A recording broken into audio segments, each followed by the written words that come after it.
Hello, everyone, and welcome back to Hacked in the Dark, where we play actual plays of games based on the Blades in the Dark engine by John Harper. This is part 4 of Deathwish by Ian Hart. Ian, where did we leave off last week? Well, the crew just successfully formed an alliance with the Fairy Court, and they are now back in town, crewing up with new veteran abilities and thinking about how they might want to spend their brand new point of potential. So, Right. if everybody wants to go around the table and say what new veteran ability they're taking, and then maybe we can talk a little about what you guys are doing in town before you pick your next mission. Cool. I guess I'll go first. I decided to choose the veteran ability Applied Force, which means that when I assist, I can give improved effect instead of plus 1d. And I thought that might be very helpful in helping us get up our effect and to make more of a dent on whatever we face. I went ahead and took the veteran ability Memorial, which some have thought a bad choice, while others thought good. It is when you die, each player may tell a story about a favorite moment from your character's life. Each player who does so gains 3 morale. Okay, and I took traditional, which means that as many times as up to twice per second, per session rather, when your actions are guided by your heritage or background, you gain 1 morale. That seems to fit my character pretty well, and we found that morale is awfully useful in this game. I just want to clarify, it's not that I thought it was a bad choice, but when you pick an ability that says you gain something when somebody dies, I feel like that's speaking somebody dying into existence. Yeah, to some degree, your character sheet is your wish list for the GM, so... Don't worry, Grigsby. Just make sure to tell Irma your last wish, and I'll make sure it comes true. Oh, Grigsby doesn't want anybody to die, including himself. All right. So you all are in your town, which is on the back of a giant beetle in Ildathok, the reflected world. And you're deciding what you want to do next. And the mission that we agreed on off screen is the mission to take down the Alphil Baron. So how are your characters feeling about this? You know that there's a town that has been wiped out by zombies, and now a gigantic revenant tree is converting all of the townsfolk into new revenants. And Ian, it's reasonable to say we've been resting up for a week or two, getting our resources back. Okay. So 2 weeks or so? How long has passed roughly since our last mission? Totally up to you. If you want to play as Grigsby's great grandson, that's totally allowed within the rules. So, how long do you need? A little much. Not that long, maybe like a couple of weeks, I'm thinking. Grigsby's been writing his memoir basically and trying to distribute it chapter by chapter to the ants that need memories to increase their plane of their level of thought from last session. So you're trying to uplift the ants. Yep, and don't worry, Jack, you are a very, very important supporting character in the memoir. But okay. since you are writing out your memoir in Lethian ink, those memories are slowly fading from your own mind, though. So you might be changing little bits about yourself as you're writing them. So that's okay because Grigsby's also got a handful of dice as he's writing it and is using some tables to fill in the details that he tends to forget. So if you write out fiction in Lethian ink, what happens? It's a great question. I don't think there's anything in the rules for that. My guess would be not much. I think you would probably just wouldn't impart anything. Could you actually still impart an emotion to fiction to where it will still have that emotional attachment, but it is not quite a true memory? I think you could, yeah, especially if the fiction is inspired by your own experiences. Oh yeah, there's definitely a lot of some would say exaggerations. Grigsby would say creative liberties to the story. Magical realism. Magical realism.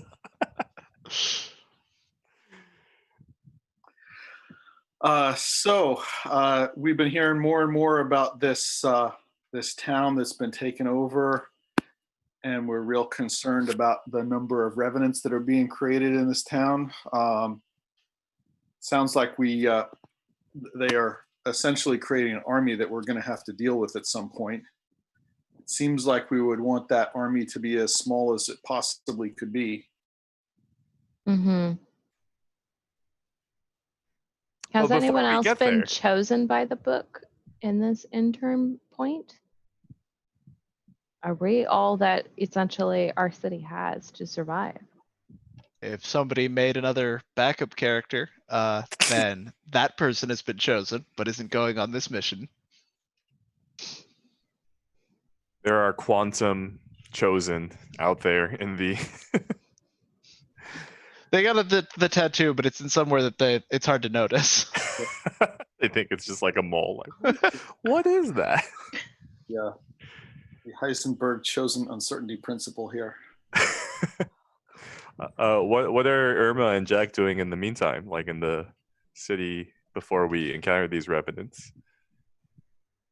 I think Jack is mostly resting up,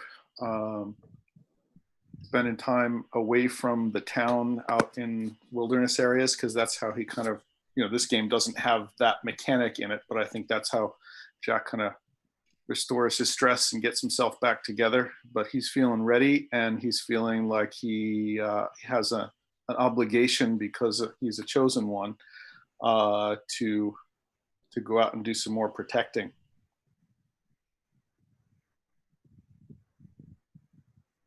Irma has been resting up her shoulder and getting that to all heal up, and also training her newest mount. What was his name from last week?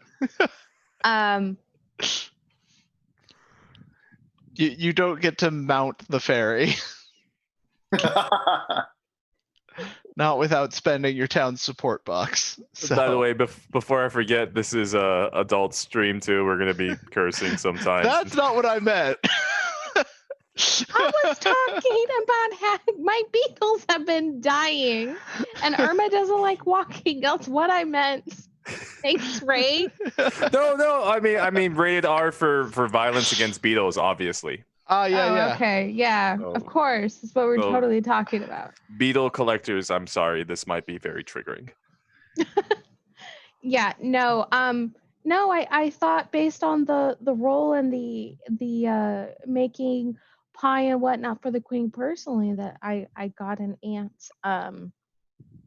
As a favor, yes. They're willing to help you out as a favor. But remember that because they're glamored, they can't survive outside Ildathok, and this Alphil's in the real world, so he can't come with you even then.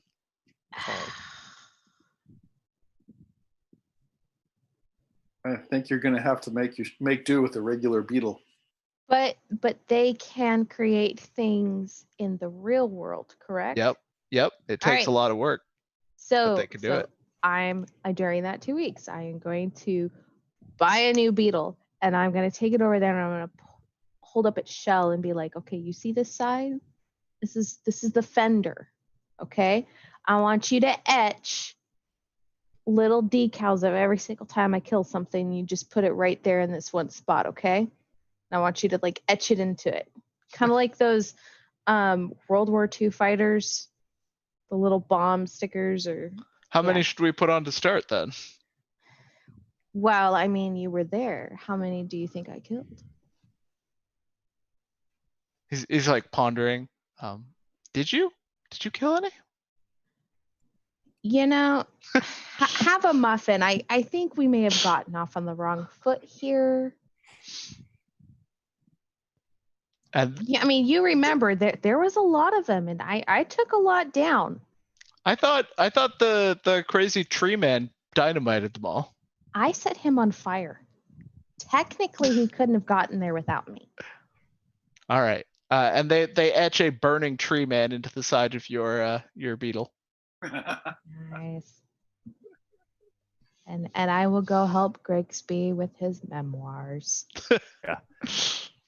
And meanwhile, Grigsby's like cut a piece of himself to make little cute bonsai trees for both Jack and Irma.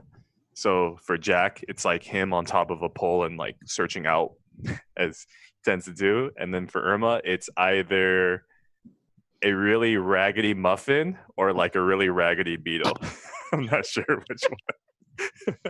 Depending on which way you look at it, it could be Yeah. interpreted as a muffin, or like Yeah. the other way, it's kind of like it can be a beetle. And Grigsby's got like a little mustache etched on his like wooden body now, like a little Picasso mustache, and he's like, yes, I meant it to be interpreted either way.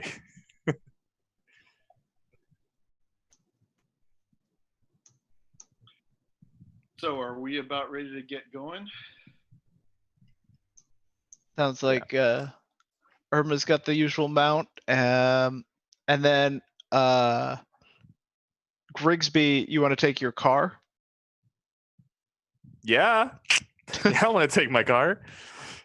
All right. And Jack, it's the horse for you. I think so, yeah. All right. And you head out, and you go to the destination that the refugees from the town suggested to you, and you arrive at a refugee camp in the forest. And these are a lot of the townsfolk who stayed behind, who stayed near the town, and they are very aggressive as you get closer, pointing guns your way. And then as they recognize you, they put them away and they're like waving, like, come over here, come over here.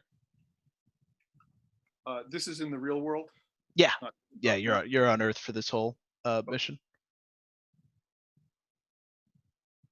All right, well, I think we can head over their way. All right. And Disagrees. they welcome you in the town and into the camp, and they're like, "Oh, thank you so much for coming to help us.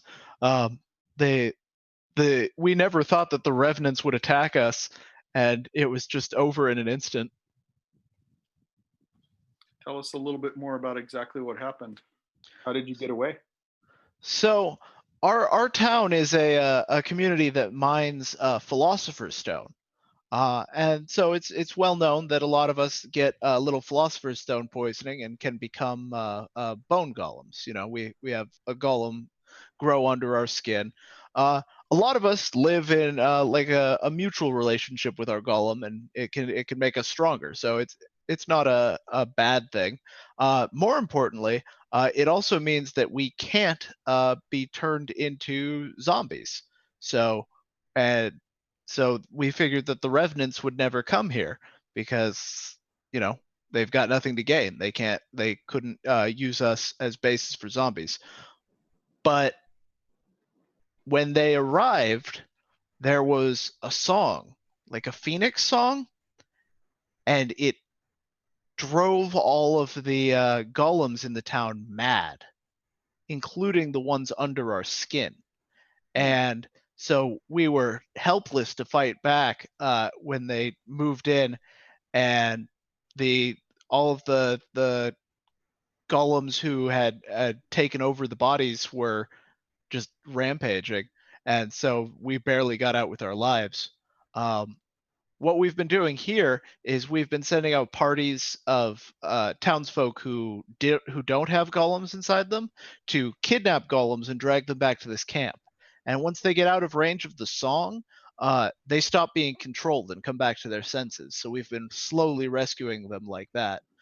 But we're worried that once the zombies finish growing, the bata, that the Alphil will dispose of the rest of the golems and rejoin the horde. And at that point, there'll be nothing we can do for the rest of the townsfolk. Do you know So- anything about where this song came from?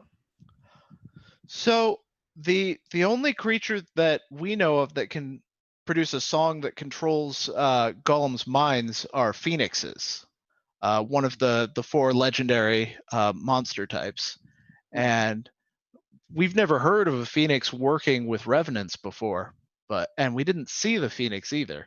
But that's the only thing we could think of. Hold on. So the Phoenix can control golems? That's right. The Song of the Phoenix can control golems. A very powerful phoenix can even control the minds of non-golems, but their natural affinity is for taking over the minds of golems and golemoids. What does it feel like when you have your mind taken over? You just feel like emotions welling up inside you that aren't your own, because it's based on Shadowvari and Ivory, and you, as the song drives you to take the actions that the Phoenix wants you to take. So it feels good? And it's like, I suppose it might, if that's what the Phoenix wanted. So it seems to me like we should be prepared for the possibility we might need to stopper up our ears so that we can avoid hearing some kind of song that might affect us if we're going to I head have into. some old wax. I was thinking that, ma'am. And you mentioned the revenants were a corrupted tree of some sort? So the Alphil itself looks like a tree. What it actually is that the furs, which are the rank and file soldiers of the Revenant army, when each of them dies, their last heartbeat pumps the mutagen element through their whole body, and that causes them to mutate into a new form instead of dying. And to form an Alphil, they take 3 furs together and kill all of them to mutate them into a large tree-like creature that pumps out the element miasma to help all the corpses that the raid created rise again as zombies for them to inhabit and grow the new generation of furs. How do you kill an Alphil, as far as we know? They're really big, so it would take probably like a whole bunch of explosives. Well, I'll bet that we thought to bring some along. Perhaps if you chose to pack them. The townsfolk or the refugees also say that as a mining town, there are a lot of explosives in the town that you could potentially make use of. Do you have a golem that is not too damaged to be able to survive much longer? Not too damaged to survive much longer? Damaged enough to survive not that much longer. Do you have one that was injured based on all of the destruction and the madness that it's not going to live much longer? Yes. And that they'll take you to one of the medical tents where there are indeed several suffering bone golems whose bodies have been tattered so badly that they're just sort of like patching it up with bandages.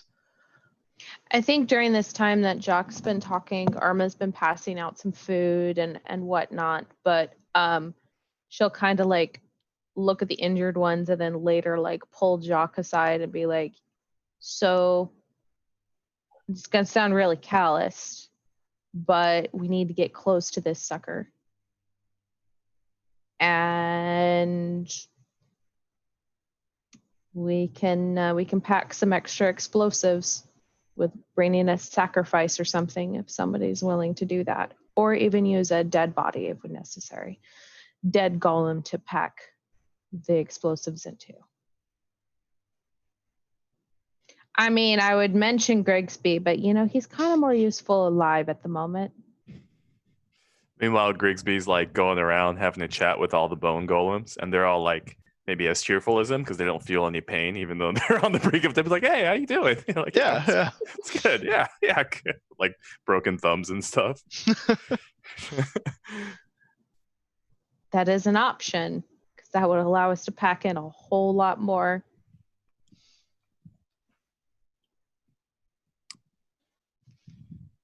So the plan is to Trojan horse a almost dead or dead bone golem with explosives and to get close and blow them up.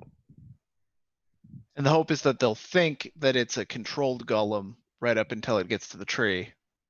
Yeah. But how will it avoid actually getting controlled? Yeah, that's I what mean, I'm, we could just use dead ones if necessary and just wear their skins. We do it. You could just pretend to be flesh golems, which is where the golem's still under the skin, but you're not dead.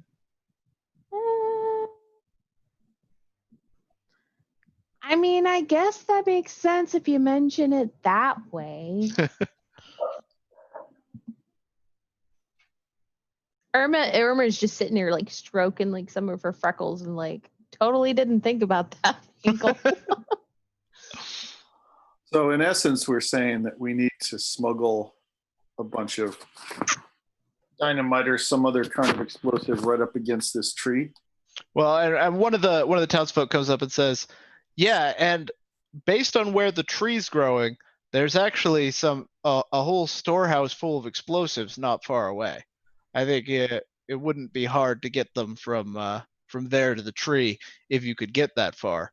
The real menace is that the town is chock full of revenants, so you're not going to get anywhere close alive."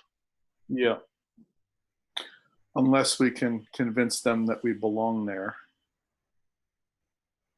So I Or wonder sneak through. Or sneak through. They can see in the dark or anything like that as far as we know? No, and the zombies among them can't see at all in the daylight. But they then the Ashva and the bone golems can't see in the dark, especially. So up to you which one's the harder one to sneak past, whether you want to go day or night. So when they're being controlled by the golems, they are of one mind, or are they autonomous still? Like, what's their kind of mental? The golems that are being controlled by the Phoenix are they think that they want to do what the Phoenix tells them they want to do, but then they go about that their own way. They're not like hive mind linked or anything. Okay.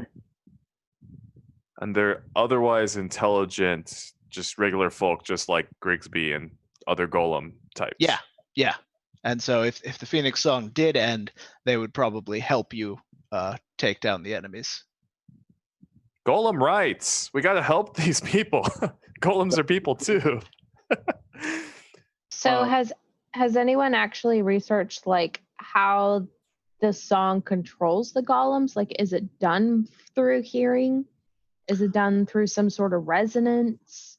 It's done through hearing, but golems are just a lump of philosopher's stone, and he points to the lump in Grigsby, and he says, "This is their eyes and their ears and their brain all in one." Hey, watch your hands, buddy.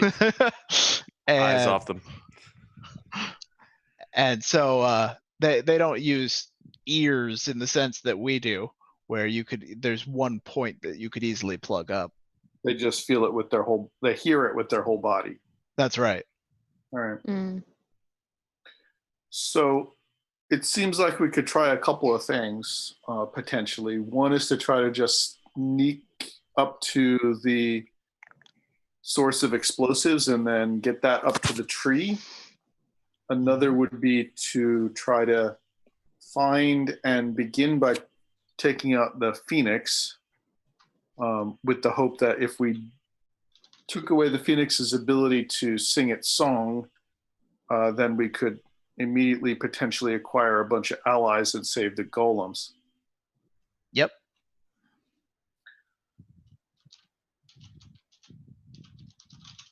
Any thoughts about Well, is there another viable plan in your opinion, or are those two pretty much it? I think that's pretty much it. The only other thing possibly is some sort of gunk or something that can smear or inhibit the song from being heard from the Philosopher's Stone. How prominent are there Philosopher's Stones on these bone golems? They're internal.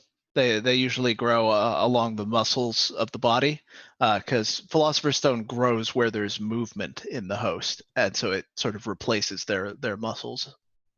How loud is the Phoenix song? It's pretty loud.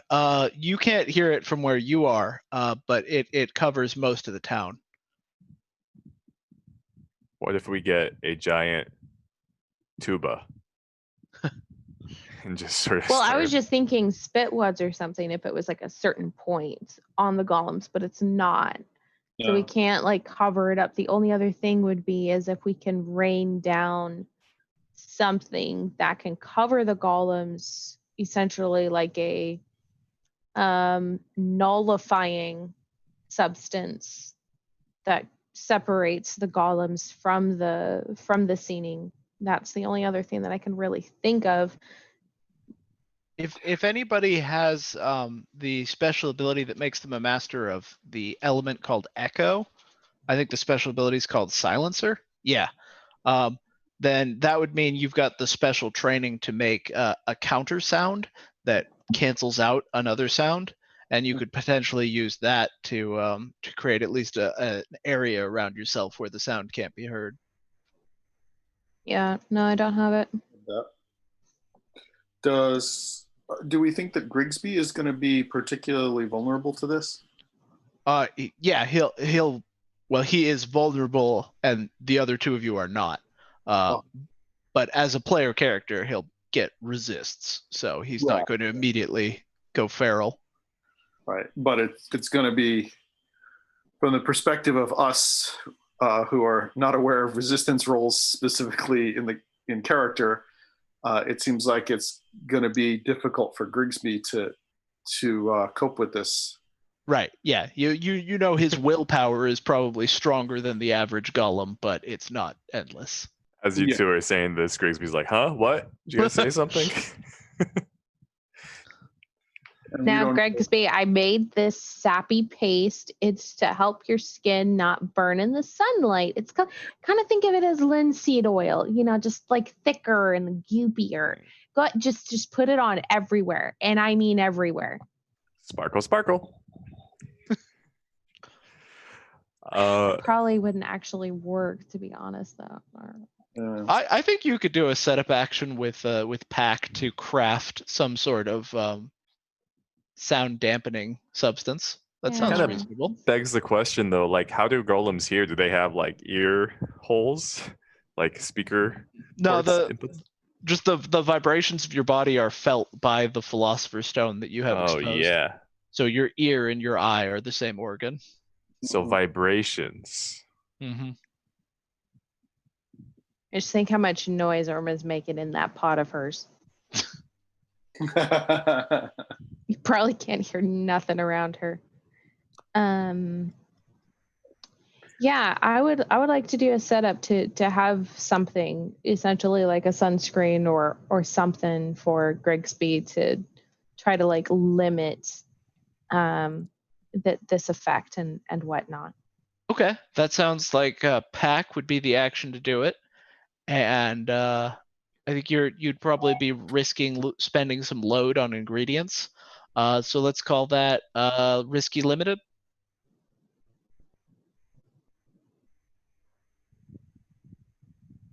Okay. Grigsby, you have Pack. And sure you also have extra load for supply. Would you prefer for me to give you an assist for this? Yeah, Since that makes it's your ass we're saving. Yeah. Okay. But one way or another, the contraption is going to be pretty janky. I'm just saying right now. Well, that's the limited effect, but you Yeah. could push for effect, or you could trade position for effect or something if you want to try and get that up. Just, I just don't feel like spending stress right 20, 30 minutes Ah, in. wow. Lessons learned. Okay, so I have one, but I mean, like, Thought we what were are- playing it smart last week. Evidently, we weren't. we did okay last week. We did, but that's because we were okay. So I have one in pack. Now, is this sort of like a preparation thing, or are we going to be fully implicated in consequences and complications if it goes bad? So it's a setup action, and the consequences are risky, and those consequences are in the form of using up load slots or supplies.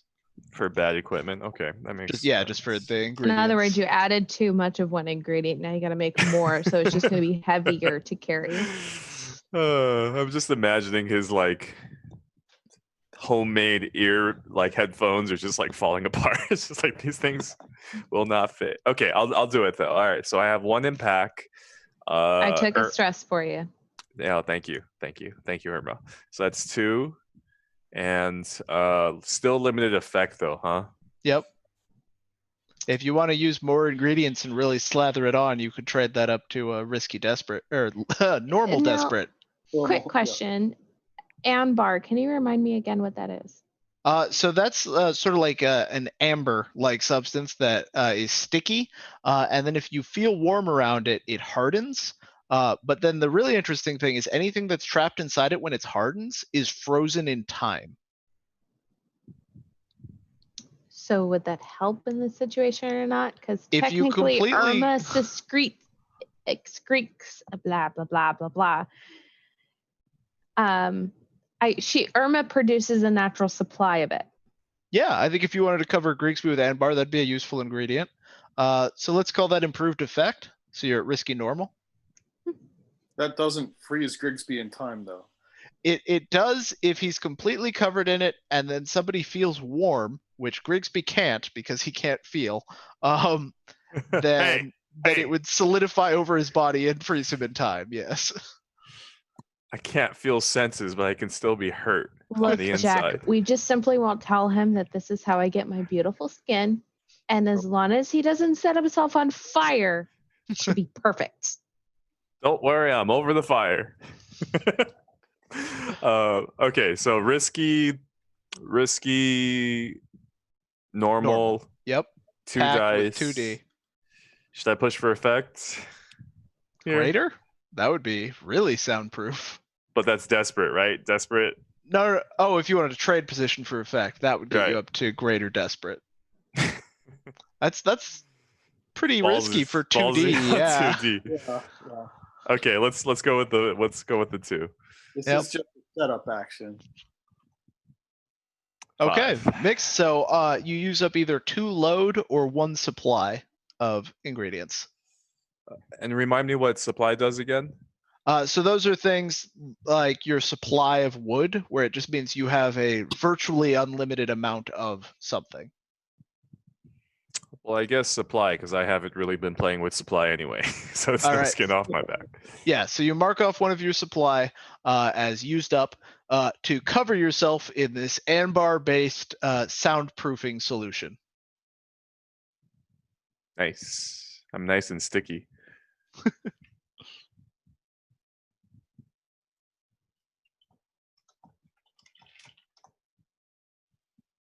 Okay, excellent. So I'm going to propose that we begin by reconnoitering and trying to sneak toward the explosives hut. Okay. So this might be a good time to use an engagement roll. Yes. So let's see what your options are. You can ambush. Nope, that's not right. Chase. Nope. Hunt or investigate. Track down an elusive target or solve a mystery. That would be a good one if you're trying to go after the Phoenix first. Assault is break into the enemy's position and disrupt them with shock. I don't think that's your plan. Break-in/infiltrate is entering a place protected by traps, guards, and other security measures. That would be good if you're just sneaking directly towards like the Alphil or the Dynamite. Mhm. And challenge. Convince your target to come out and face you. No. Okay. So it sounds like you're either doing an infiltrate or a hunt. What do you think, my companions?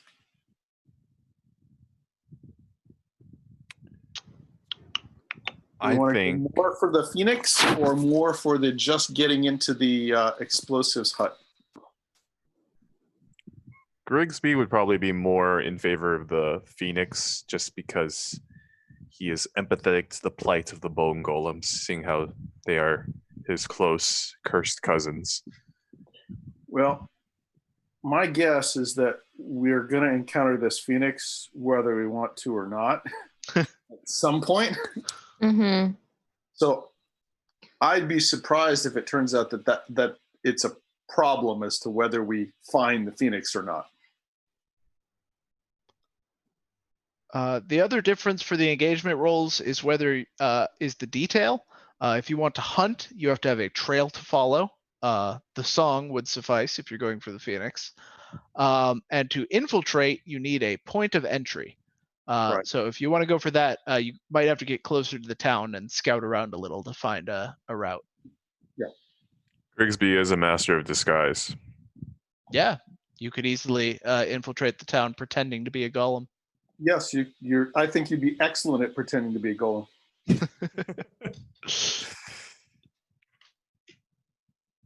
So either way, either sounds good. Yeah, I'll leave it up to you guys because I'm not exactly sure which one, but I will have to concur that we're going to meet the Phoenix either way. Yeah. So yeah. I'm going to suggest we start by infiltrating toward the explosives hut, and from there we'll be. If we manage to get in there without being getting into a fight, then we'll be in a pretty good position to observe what's going on in this whole area. Okay. So one of the townsfolk says that he's willing to come along and be your guide to take you to where the explosives are. And he says he is certified golem free, so he should be a liability. He hopes. Good to know. So we get him to sketch us out a little map of the town. Yeah, he'll actually take you to an overlook that lets you see down into the town. Very good. And so the town is laid out in sort of tiers where there's like an outer outskirts and then the middle of the town. And then behind that is the actual mining operation, which is built into the side of a ridge. And you can see from here that the alfil is growing out of the mine itself. And so it's towering over the whole area. All right. And from here, can we see where that explosives building is? Yeah, and not that far from the mine. Mm-hmm. Yeah, he points it out, and it's part of the mining operation. It's well set back from all the other buildings, so there's a big clearing around it, which might make it hard to approach stealthily. But yeah, he says that there's a ton of explosives in there, and he doubts the revenants have messed with it.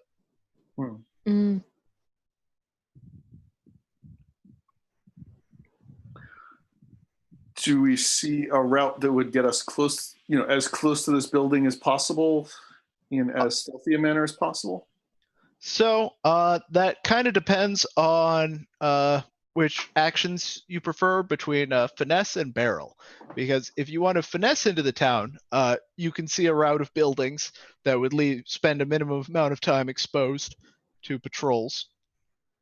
On the other hand, if you're good at barreling, you could go all the way up on the ridge and rappel straight down into the mining operation. This crew does not believe in barreling. I'm just looking at it, I'm like, not for number 2. Not our attributes. Dabble? Well, to be fair, Irma would be okay. My way into Irma would be good at going straight down. You've got the emergency parachute, right? I also got a launch pad if I need to get extra oomph. So Irma could get down the vertical route. But yeah, it sounds like sneaking through the town might be the better fit for your crew. Well, Well, one option would be to have Grigsby, since he's the best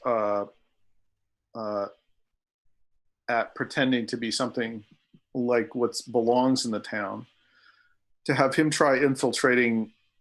We could call that a setup action or whatever you want to call it, Ian, over to that area while we see about coming down from the cliff over that. I do have one, from a dice perspective, it's the same for me because I have one die, and I both of those attributes. I don't know which you would prefer, Irma, to try your parachute thing or to sneak through the town.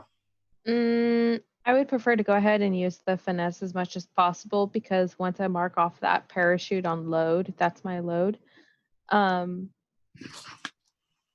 Just to have it for other things if something comes up later on. I also do have one potential. If I need to, I can throw that into another action or go ahead and boost that finesse if necessary. Yeah, me as well. I will say that having Grigsby infiltrate and like misdirect the guards and give you help like that would definitely give probably 2 bonus dice depending on how good his roll is. Okay. To this engagement roll. So Grigsby, do you want to use Master of Disguise now? Sure. Finesse roll to infiltrate a faction. Okay. Did you use that potential to bump up your finesse, or is this still a 1D roll? We'll see how spicy Grigsby likes things here in a moment. It's still a 1D. And All right. All right. And to Jack, I'm going to be like, it's called being a people person, Jack. As we roll. And then, it's called being a people person, and then he does like a slack-jawed zombie walk. Brains. So I'm sorry. Is it 2d6 because I have no points and take the lowest? Oh, you have 0 finesse? Yeah, I have 0 finesse. Yeah. Oh my gosh! Why are we? To take the lowest. Oh no! All right, I got 2. Okay. So you have poorly imitated a common zombie. I am really the most tastiest chicken walking that you've ever met. But wait, I have a disguise kit, or I can take a disguise kit that allows me to use dabble to try to imitate someone's specific appearance. Does that help me here? If you go around and find like a leader and then want to copy them, that could upgrade your disguise from common to something higher. Okay. Yeah. Are you zombie watching right now? I thought you meant shambolic, as in like I didn't know you meant that my costume was shambolic. Like, I spent a lot of time on this. Oh, bless your heart, Grigsby. But Grigsby does zombie walk the route, so that's going to give you a +1D to the engagement roll for the rest of you to sneak in. All right. I'd say that brings you up to 2D now. Okay. If you want to just roll that, or Grigsby can try to set you up more, or you could do other. Well, Grigsby, do you want to try to find a specific guy to imitate now that you're closer into the town? Yeah, I can. What do I see around here? Is there like a leader golem, or is there they all just mutzing about? So you go out around and oh wait, no, your disguise is faltering. Okay, so you're gonna have to roll something to go around. I would think survey would make sense, since you're trying to look at all the distribution of all the guards without acting suspiciously. Sounds like controlled normal to me. And you know what? I'm gonna spend my potential on that survey. All right. That get you up to 3D? Yep. Awesome. Controlled normal. Here we go. Oh. 5. There you go. Okay. All right. So you, sure enough, you spot their leader, which is a Ratha, and it's specifically a Pikalu Ratha, which is when they find a really big monster and stuff multiple vampires inside of it to control it. So it is an enormous grizzly bear covered in a thick layer of black iron armor that is also a vampire. And it is roaming through the streets, dispatching groups of soldiers to go this way and that way. And when it gets up to you, it sends a psychic command to you because it thinks you're a zombie and tells you to patrol the outside of town. And that's the consequences that he's ordering you to get back out of there. And Grigsby can feel that. Yeah. You're so bad. We're gonna send you on the edge of town where you won't do that much damage, but you can still help. So am I compelled to go to the edge of town? No. So basically, this is just you're now at risky position if you want to stick around. Try to stick around. Yeah. It's a giant vampire bear golem. Multiple vampires. Multiple vampire bear golem with black armor. Yeah, Grigsby's gonna just I don't know. I feel like this is not gonna end well. I mean, I have that disguise kit. Yeah, you know what? I'm gonna do it. I'm gonna stick with the plan. I'm gonna take some stress. I'm gonna push myself. I'm going to use my disguise kit so that I can use Dabble to try to imitate someone's specific appearance. So what? Pass yourself off as an armored bear here. I wouldn't suggest that one. So let's see who else is important that you've seen. There are some furs, but they're all guarding the Alfil, so they're way in the back. And you didn't get that far before you got spotted. And then let's see, is there anybody else? Mayor Tom. I mean, you know what he looks like. That's true. As well as the old one that we killed. Yeah, you could just pass yourself off as a different golem if you're trying to trick this this bear into thinking. You know what? Nope. I'm going to the outskirts. All right. So you mosey on back to the outskirts. Yeah. All right. All right. So do we want to roll that infiltrate roll now and see how far you get? Okay. Haven't gotten anything extra from Grigsby, but it was worth a try. I'm sorry. I tried my best. Well, you got the 1D from his scouting, so you're at 2D still. A giant vampire. So we just roll golem. them each separately. Oh no, it's just one engagement roll for the whole crew. Fortune roll. Okay, go ahead and do it. Don't ask me to roll. We know how I roll in this game. Go ahead, Grigsby. I apparently roll really well. You are in controlled position. Hey! Nice. So you have snuck all the way through the downtown area, swerving past hordes of zombies, and also the Alfil's roots, which are these big masses of black, fleshy substance that stick out and then have little ears and eyes growing all over them that act as sentries for the Alfil. But you've managed to maneuver around those as well, and you sneak right up to the edge of the mining complex. And so the you've snuck right past the Picularatha, the giant armored bear. And from here you can see into the mining complex, but there's a distinct gap. Crossing that distance is going to take an action roll of some kind, but nobody knows you're where you are yet. Mm-hmm. And our guide stayed behind. I assumed he came with you, but okay. You can tell him to. Yeah, either way. If he's brave enough to do that. Yeah. He tells you that he used to be an Imperial Ranger, and when the Empire pulled back, he decided to stick around and help protect this town.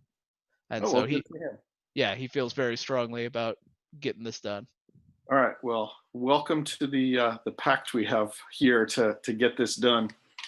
So I assume we're hiding sort of somewhere in the outskirts of this open area. Yeah, you're at the edge of the downtown. You're up in the second story of a general store, and you can see down into the mining complex. So you can see the dynamite. You can see the Alfil.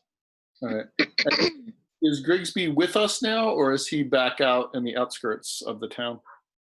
What do you think, Grigsby? Did you sneak in with the rest of the party? Yeah, I guess I would have gone in, seen the giant bear, and been like, nope. And then come back and be like, they have a bear vampire thing with armor. Yeah, multi-vampire golem thing. Was he scary? Were you scared? No. Are you positive?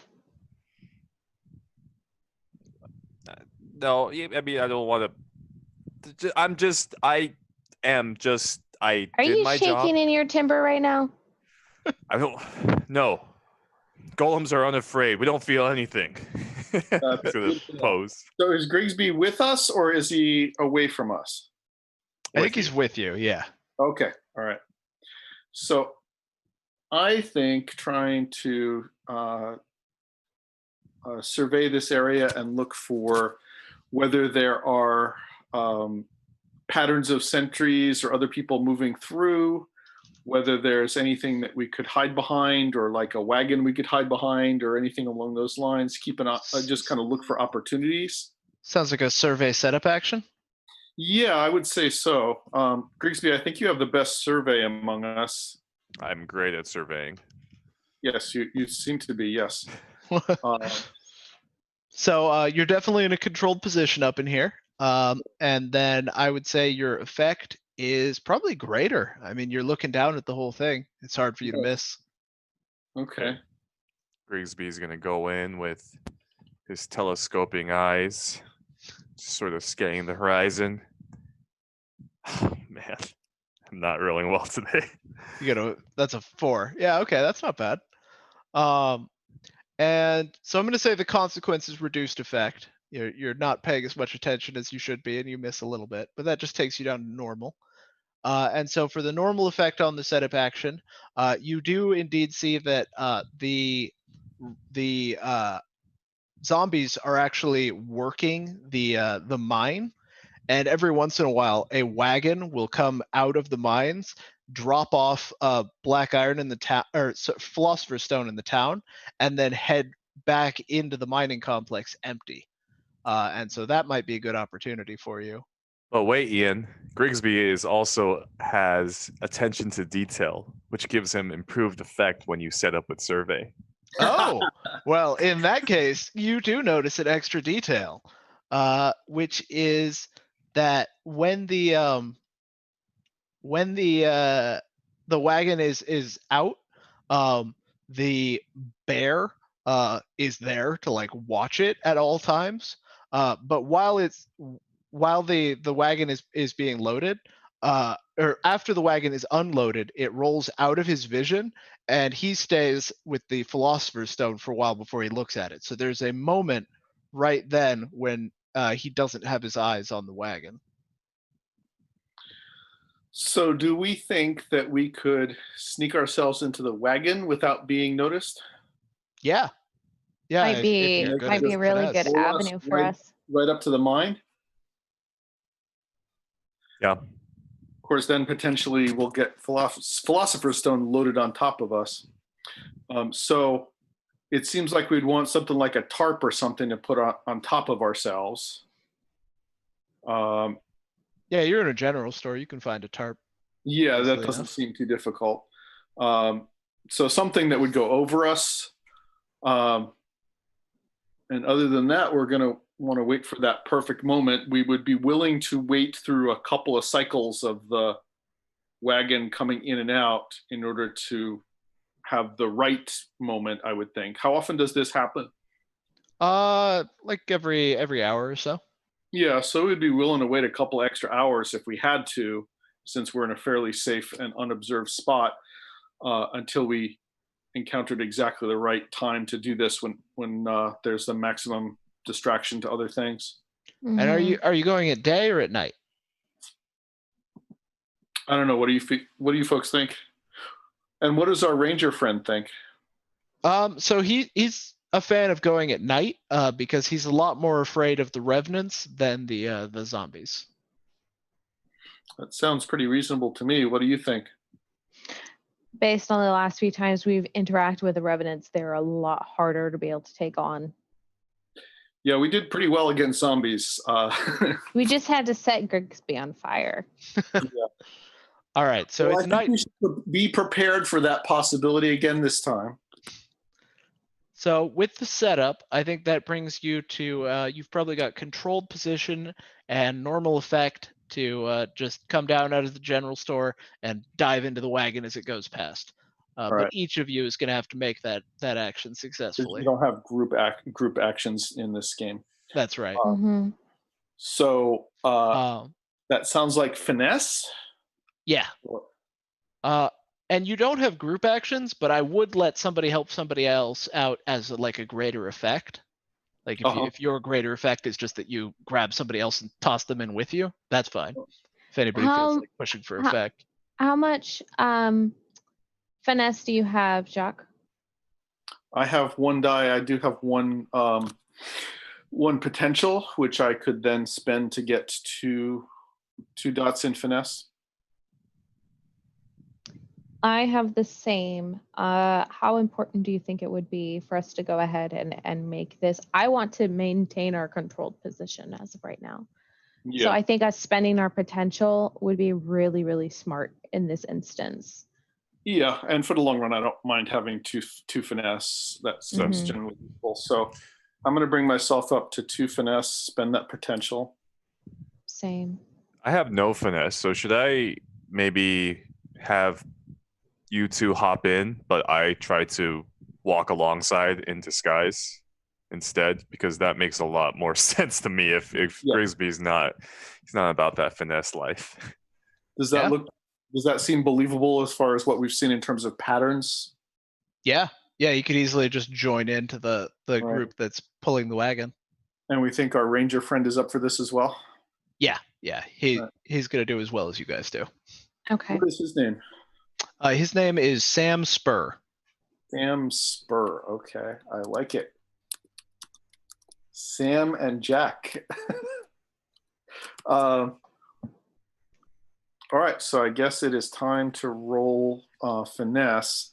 Irma, if I spent a stress to assist you and you spent a stress to assist me, would that work, Ian? Yeah, for sure. Okay, I'm willing to do that. Yeah, I can do that. Okay. Sneaking as a team. Yep. And that just gives us better effect, correct? Well, we no, plus 1d. Oh, plus 1 die. So we'd be rolling 3 dice each. Mm-hmm. Yeah. Okay. How could you fail? Why do you say things like that? Why? Hey, you didn't fail. All right. Oh, Sorry. Okay, so 3d6. oh, Perfect. Also- All right. Slip right in. Throw the tarp over. You're good to go.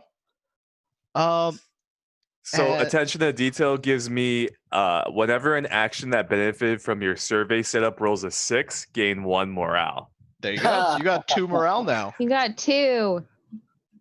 You're in a great position. This mission couldn't fail. All right. What? So the wagon is going to roll along, and just before it gets into the mine, somebody is going to question Grigsby's disguise. So we'll roll that after we come back from our break. Cool. Okay. Yay. See you all in 5. 5 minutes.